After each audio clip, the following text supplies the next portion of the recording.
yang menyenangkan karena akan berlangsung sepanjang hayat. Proses belajar semestinya tidak terbatas hanya di ruang klasikal, seperti di kelas, mengikuti ujian dan hanya mendapatkan nilai saja. Akan tetapi, seharusnya proses belajar dikondisikan menjadi satu ekosistem belajar untuk menyiapkan generasi berbudaya dan beradab. Merdeka belajar, siswa mempunyai kebebasan dalam belajar tanpa paksaan untuk mencapai cita-cita yang diharapkan. Ini sesuai dengan pemikiran Ki Hajar Dewantara bahwa siswa mempunyai kebebasan dalam belajar baik lahir maupun batin. Yang artinya dalam proses pembelajaran siswa tidak hanya memperoleh pengetahuan tetapi juga belajar untuk mengembangkan diri secara holistik. Harapannya siswa lebih mandiri, bisa berdiri sendiri tanpa tergantung kepada orang lain.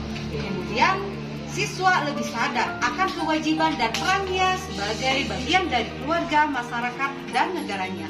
Sehingga siswa lebih mampu berpartisipasi dan berkontribusi dalam masyarakat. Tentunya ini membutuhkan dukungan kuat dari guru dan orang tua, yaitu bagaimana cara menuntun, mendukung, dan mendampingi siswa, menyiapkan lingkungan ekosistem belajar yang tepat untuk anak-anak. Sebagai contoh, jika anak kita bercita-cita menjadi seorang dokter, ini tentunya tidak cocok jika belajar hanya dilakukan di dalam kelas saja. Mereka perlu terlibat dalam praktik langsung di lingkungan kesehatan, berinteraksi dengan pasien, dan mempelajari proses penyembuhan secara berlangsung. Dengan demikian, mereka akan mendapatkan pengalaman yang berharga dan keterampilan yang diperlukan untuk mencapai cita-cita mereka menjadi seorang dokter. Atau contoh lain, anak kita bercita-cita menjadi seorang insinyur. Belajar di luar kelas juga sangat penting.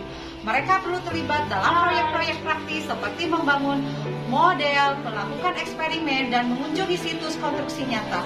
Dengan cara ini mereka akan mengaplikasikan pengetahuan teoritis mereka dalam konteks nyata dan mempersiapkan diri untuk sukses dalam karir sebagai seorang insinyur. Ini tentunya tidak cocok jika belajar hanya dilakukan di dalam kelas saja. Namun, harus muncul praktekan, mendapatkan pengalaman langsung dan keterampilannya yang dibutuhkan dalam mencapai cita-citanya.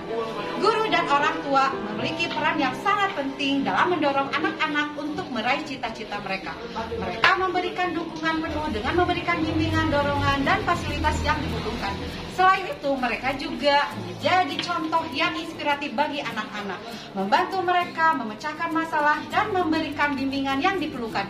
Dengan kerjasama yang erat dan penerimaan terhadap keberagaman minat anak-anak, guru dan orang tua membantu anak-anak menggali potensi mereka dan meraih kesuksesan di masa depan. Dengan begitu, siswa bisa mengeksplor sesuai dengan yang diinginkan. Bisa dibayangkan bahwa anak ini nantinya akan menjadi pribadi yang unggul dalam bidang yang mereka geluti. Mereka belajar. Ki Hajar Dewantara menjadikan siswa mampu terjun ke masyarakat sesuai dengan profesi yang dicita-citakan. Mereka nanti akan menjadi bagian dari sistem masyarakat yang mereka sukai, profesi yang mereka gemari, sehingga mereka menjadi pribadi yang bahagia dalam